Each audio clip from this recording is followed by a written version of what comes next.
Hello, I'm Elijah Wells. Today is the Golden Globes nominations come out. So I memorised it by putting it on this list thing. To start off with, there's Best Picture, Motion Picture and Drama. We have Carol, Mad Max Fury Road, The Relevant, Room, and Spotlight. I've only seen Mad Max Fury Road. It is a brilliantly beautiful film. It's from George Miller, who directed Happy Feet and Babe. I haven't seen any of the three films, although my dad has, but I'm really now up for it. I think since Mad Max Fury Road is the only film I saw out of Carol, Mad Max, Relevant, Room, Spotlight, I think I'm kind of rooting for Mad Max. For Best Picture, a motion picture for comedy and musical. Actually, there is no musicals there, so duh. There's The Big Short, which is directed by the guy who did Anchorman and Step Brothers. When I saw the trailer just this morning, I felt like, wow, that's darker than his usual formula. It's Adam McKay who directed these two films. There's Joy from David O. Russell, who did American Hustle, Silver Linings Playbook, and Three Kings. I'd really like to see that film. There's The Martian, which is a great film, it is. Spy, which I haven't seen, but is funny. But it's from Paul Feig, who did The Heat and Bridesmaid, and of course Trainwreck. I've heard I haven't heard much about this film, to be honest. I think the movie with The Martian, I'm really surprised they labeled it as a musical-comedy. I think it's more dramatic rather than comedic. I felt like, okay, it's really odd decision making, but I think I'll go with their decision. So in all, I think I am rooting for The Martian. Now for Best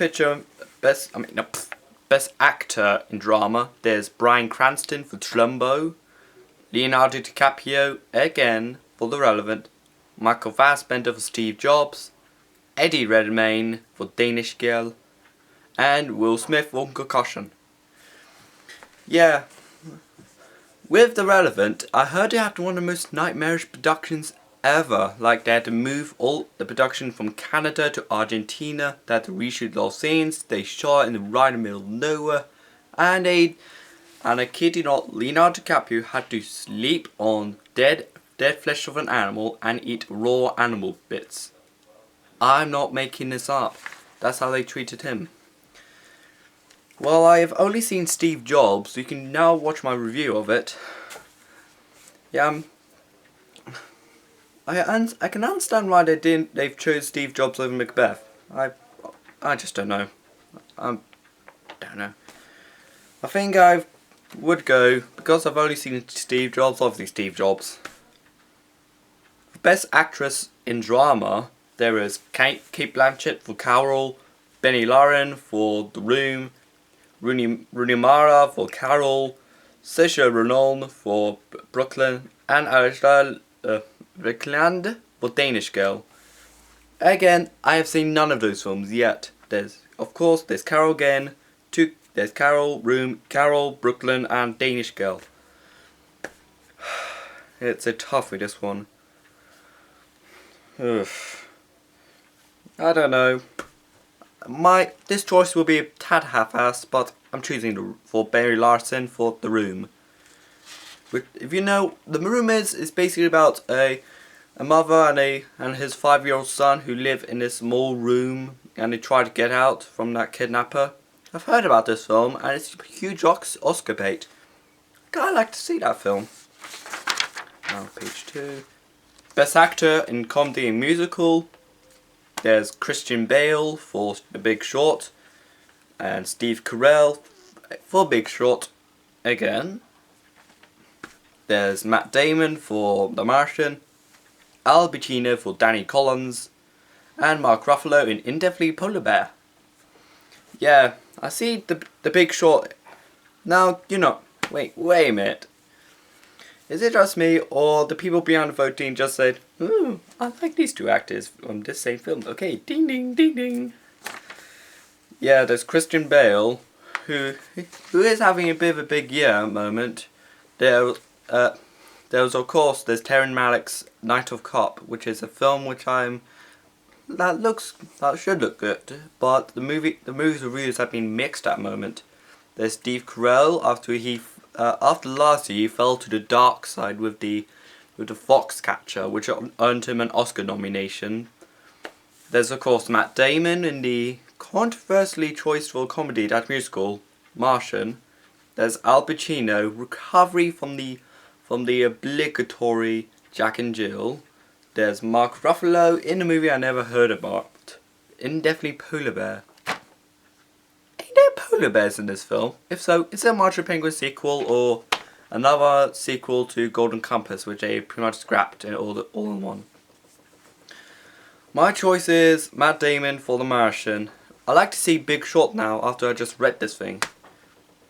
Of course, actress in comedy and musical, Jennifer Lawrence in Joy, Melissa McCarthy for Spy, Amy Schnucker for Trainwreck, Maggie Smith for Lady in the Van, and Lily Thomas for Grandma. For Joy, the early reviews seem to be mixed at the moment. Like when I last checked Rotten Tomatoes, it's been like 55%. For Spy, Melissa McCarthy was clearly going to get the Golden Globe nominations. Directed by Paul Feig, enough said. And Lady in the Van, I heard it's good, but I need to see that film. I think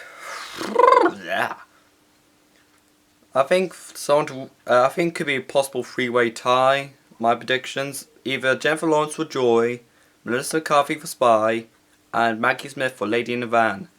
I don't know who would win. Now for Best Actor in a Supporting Role: Paul Dano for Love and Mercy, Idris Elba for Beast of No Nation, Mark Rylance for Bridge of Spies, Michael Shannon for 99 Homes, and Sylvester Stallone for Creed. For Paul Dano, he's one of these up and rising actors. He appeared in Little Miss Sunshine, There'll Be Blood, and 12 Years a Slave. He's proving to be a bigger actor. He's also appeared in another Golden Globe nominated film, Youth, which I will reference about. Yeah, I haven't heard much about Love and Mercy.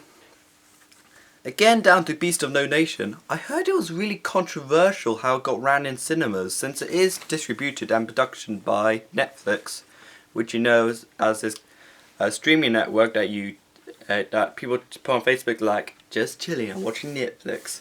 For Beast of No Nation, the people at Netflix said, we'll just put it on for cinema for like 2 months or something, then we'll just put it on to Netflix. The one problem is, it's not really going to make a lot of money out of that. Yeah, unfortunately, it's direct. Again with Bridge of Spies, I'm really disappointed it didn't get enough nominations. Just got that nomination for supporting actor for Mark Rylance. Yeah, he probably would deserve that. And Creed, the internet has gone insane about Creed. They pretty much loved the film to bits.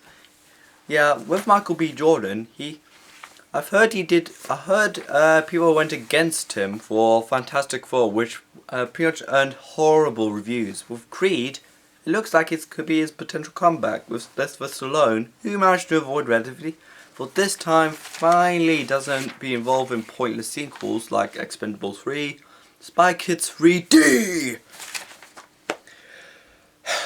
Now, Best Actress in a Supporting Role: Jane Fonda in Youth, Jennifer Jason Leigh for Hateful Eight, Helen Mirren for Trumbo, Alexandra Vikander for Ex Machina, and Kate Winslet for Steve Jobs.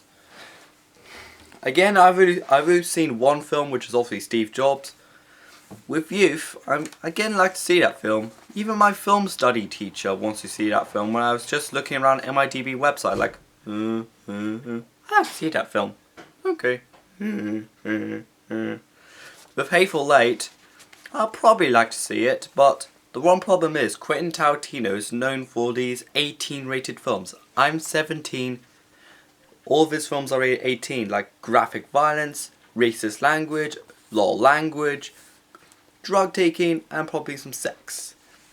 Technically, I'm not too sure if I'm ready for another bloodbath like Django Unchained. For Trumbo, I've only heard this is about autobiography about the guy who wrote Spartacus, a Stanley Kubrick movie. I haven't heard much about it, except Bryan Cranston got a Golden Globe nod, which I just mentioned earlier. Ex Machina, it's like District 9 or... It's like District 9 and one of those films that is like slowly burning in the box office but absolutely doing great in critics. Yeah, I like to see that film. It's from the writer of Sunshine, which is a great film. You should check it out. Steve Jobs, great film. Kate Winslet's performance great. And also, best director in motion picture, Tom Haynes for Carol, Alejandro Di Inarritu for Relevant, Tom McCarthy for Spotlight, and George Miller for Mad Max Fury Road, and Ridley Scott for Martian. For Carol, which I've heard now got 5 nominations. Yeah, it's possibly these type of films that it's going to be so big it could be win tons of awards. For Relevant, outside of its problematic production, I love the film Birdman, which he directed a year earlier, which won him Oscars. Yeah, I clearly need to see that film. And for Spotlight, for Tom McCarthy, he's probably the most liked director and the most hated director. Why hated? He directed a Coppola, which is an Adam Sandler comedy that bombed in the box office, costing $30 million and only gained less than $1 million. Only earned less than $1 million. That's worldwide. And for Mad Max Fury Road, for George Miller, wow. Wow. Something for an action film. Just amazing. Wow. For Ridley Scott for The Martian. Woo. Nice one. Yeah, I love your films like Gladiator and Blade Runner. This is definitely your comeback from The Counselor and Exodus: Gods and Kings. For screenplay, best motion picture, there's The Big Short, The Hateful Eight, Room, Spotlight, Steve Jobs. Like I said something about these films. So, Big Short is from a comedic director that did Anchorman and Step Brother. Hateful Eight from Quentin Tarantino and his bizarre boycott against the police after he questioned about their brutality. There's Room, which is a film I really want to see now. Spotlight, another film really I want to see, even though it's from a director that made the best and the worst, one of the worst films of the year. And Steve Jobs, which is a great film. For animated feature, finally, I hope it won't be like last year when the Oscars made one questionable mistake, basically having Big Hero 6 win an Oscar. I liked the film, but it isn't as great as How to Train Your Dragon, Song of the Sea, and Tale of Princess Kaguya, and Lego Movie. There's A Mona Lisa, which is from the guy that wrote Eternal Sunshine of the Spotless Mind, Adaptation, and Being John Malkovich. I really want to see that. Probably want to see that film if I had a chance, but it's in competition with Kung Fu Panda 3, which is another film I really want to see. Good Dinosaur, I heard it's doing poorly in the box office. Like, it's now gaining $120 or $130 million box office when its budget is $200 million. I think it's due to competition with Mockingjay Part 2. And also, I hope we'll get a big release in Japan and China since they have huge animation markets there. For Inside Out, brilliant film, should win, brilliant film. I love it to bits. And same for Mark Kermode, it should win possibly Best Picture.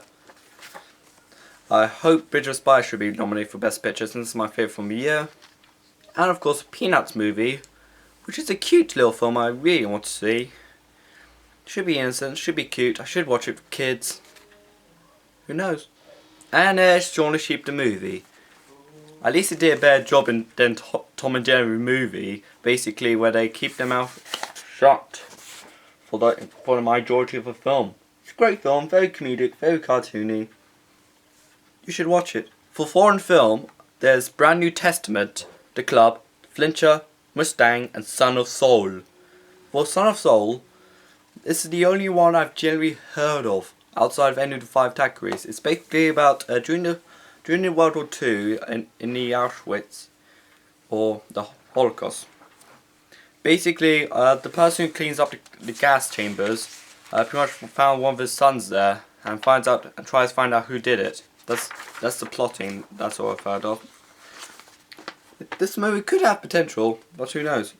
Now for the final 2. Best Original Score. Ugh, sorry, just tickling my skin. There's Carol, Danish Girl, Hateful Eight, Relevant, Steve Jobs. Same thing here. I've only seen Steve Jobs, but I have seen Carol, Danish Girl, Hateful Eight, or Relevant. But I really want to. I've only watched Steve Jobs. That's it. For original song, there's "Love Me Like You Do It" from Ellie Goulding, 50 Shades of Grey. Like, wow. A movie that's hated by critics, got 4.2 from MIDB, 25% on Rotten Tomatoes, got a Golden Globe nod. I always say this, I like the film's soundtrack, even though I haven't seen the movie. Well, I'm distancing myself from the film. I pretty much knew it's going to be trash when it came out. Yeah, but Love Me Like You Do, great song. One Kind of Love from Brian Wilson for Love and Mercy. Haven't heard of this song, but I should do. I will change the Golden Globe verdicts once the Golden Globe winners go out. There's See You Again by Wish Kershner and Charlie Penn for Fast and Furious 7 or Furious 7. A great song. It's very emotional since it is a song that commemorates about Paul Walker's death around 2 years prior to the film. It's also emotional to me since it is played at my prom at my college. It's very emotional about that. And Simple Song from Summer Jew for Youth. Haven't heard of the song, but again, this will sound controversial. Writings on the Wall, Sam Smith for Spectre. Yeah, I kind of offended Sam Smith for the song since it did get 50-50 reaction from everyone who across the globe. Yep. For my final verdict for song, I think I'd like to see You Again from Fast and Furious 7 win. And that wraps up the Golden Globes. Coming up next, the BAFTAs nominations. Dun, dun, dun, dun, dun, dun, dun. Then the Golden Globe winners. Then the BAFTA winners. I mean, the Oscars/Razzie nominations. BAFTA winners. Razzies/Oscar winners. See you soon. Bye.